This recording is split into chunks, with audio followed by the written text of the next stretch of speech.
Okay, next up is a Girl Scout Gold Award presentation from Malia Mailes, who has came to the city with a great idea for a Gold Award project, and she has worked with the city and traffic engineers and talked to a whole bunch of folks, and we've been anxiously waiting to hear what her findings are. So Malia, would you come up and join us at the podium, please?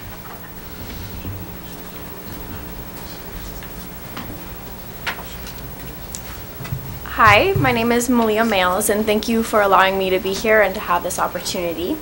This presentation is part of my Girl Scout Gold Award. It's a 10-minute presentation on truck safety over Angeles Crest Highway. And if you'll allow me, I'd like to sit at the staff table to work the PowerPoint. Certainly. To just point out.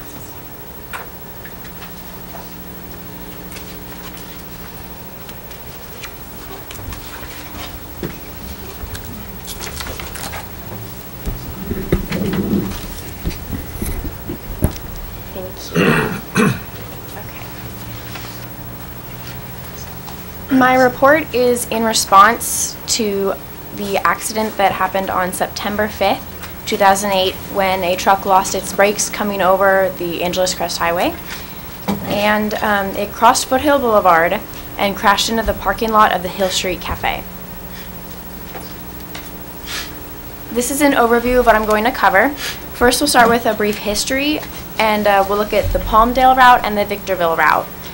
And then we'll look at the escape routes and barriers in the city of La Cañada. And then I'll make some recommendations for what can be done and answer any questions. And also you can stop me at any time to ask me questions. Starting with the history, this is not the first time this accident has happened. According to what's been chronicled by our local newspaper, there have been many instances of vehicles coming over the crest and crashing into this intersection. At least 50 years of the same accident repeating itself. I'm not going to detail each one, but there have been many serious injuries in these accidents. Oops, sorry. Here is La Canada Flintridge, and these are the main two routes over the crest. One comes from Palmdale, and then there's the much lesser traveled route, which comes from Victorville here. Mostly I'll be talking about the Palmdale route. Looking closer here at the Palmdale route, trucks on the Palmdale route, trucks exit on the 14 to Angeles Forest Highway,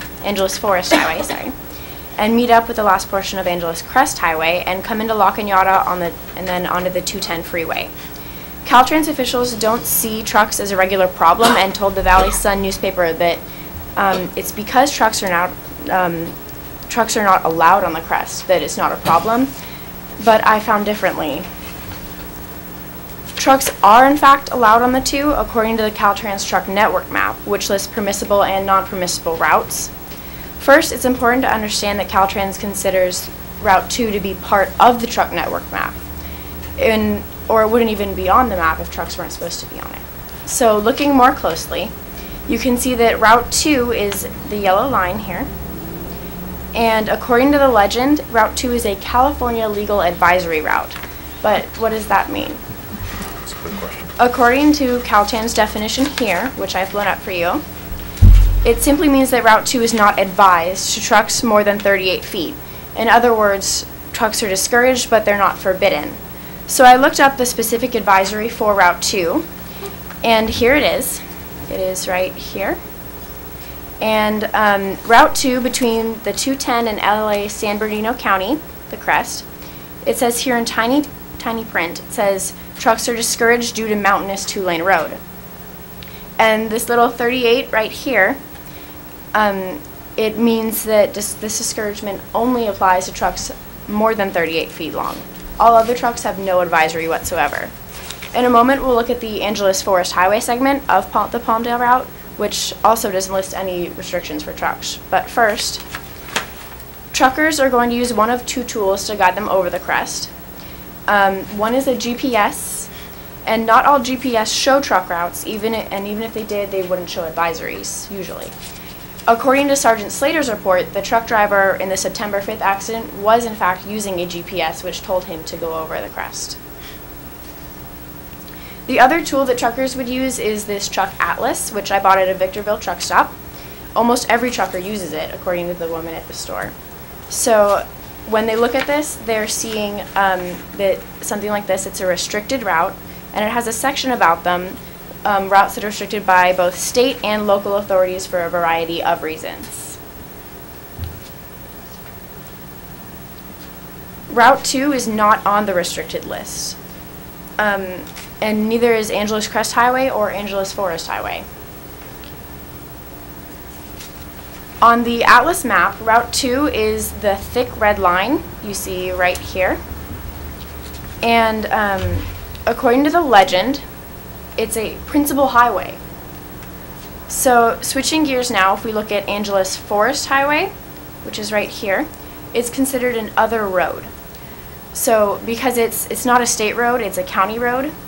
So if an inexperienced trucker or someone not familiar with the area was looking at this, they would probably not think that it was a bad route to take, and they would think that it was an acceptable place to drive a truck. This is another Caltrans spreadsheet that would show any special restrictions, such as weight or load. It's many pages long, and neither Angeles Forest Highway nor Angeles Crest Highway is on this list. Now about the road sign notifications for trucks. If a truck traveling on the 14 is looking to take the freeway exit to drive the crest route, the driver wouldn't see any warnings at all. They'd just see the series of signs that I'm showing you. This is important because when I spoke to the ranger at the U.S. Forest Station, Mr. John Rivera, the station is where Angeles Forest Highway meets Angeles Crest Highway, and he told me that trucks leave the 14 and go over the crest, especially when the 14 or 210 are blocked off or closed. For instance, during the fires in the Sylmar-Santa Clarita area last November, he said that many trucks came over the crest, and he said that when there was a truck fire on the tunnel that closed the 5 for several days, in October of 2007, there were even more trucks coming over the crest. Now, according to Sergeant Slater's report, there's a small sign shortly after someone makes the turn from Angeles Forest Highway onto Angeles Forest Highway, and it says no trucks over 3 tons. We drove the route before and we didn't see the sign, and then after reading Sergeant Slater's report, I still didn't see the sign. So we drove back again, still wasn't there. So I don't know how to answer the mystery. Perhaps someone took it down after he did his report. But most important, if we drove through the route twice, specifically looking for the sign, how would a truck driver see the sign if it was small and if we couldn't see it, looking for it? Any weight restriction that like that should have also been listed in the Caltrans list, but it wasn't. Drivers spend quite a lot of time on this flat, easy beginning part of the road before they realize that they're on a mountainous, narrow road. This is 4.7 miles into Angeles Forest Highway. The road is still flat and fairly wide. Shortly after this, though, it begins to get very windy and narrow, and it's too late at that point for a big truck to turn around. You probably recognize this. It's the ranger station where Angeles Forest Highway meets Angeles Crest Highway. One other thing that the ranger there told me was that in addition to coming over the crest when the freeways are closed, trucks do come over the crest to bring supplies and to help service the road that has fallen in on the crest. So there's truck traffic there to help service the roads and just keep everything supplied there. The point is that we do, in fact, have truck traffic coming over the crest. Those of us that live in La Cañada do know that. We have a sign for 3 and 5 ton trucks as they come over the crest, advising them about parking. And a block later, we have another sign for trucks traveling down Angeles Crest, limiting their speed to 25 miles an hour. Of all things, when we were coming down the mountain one morning, we saw this truck coming down the mountain, though we don't know where he started. But under the laws, a truck like this one would not be prohibited from driving the route. And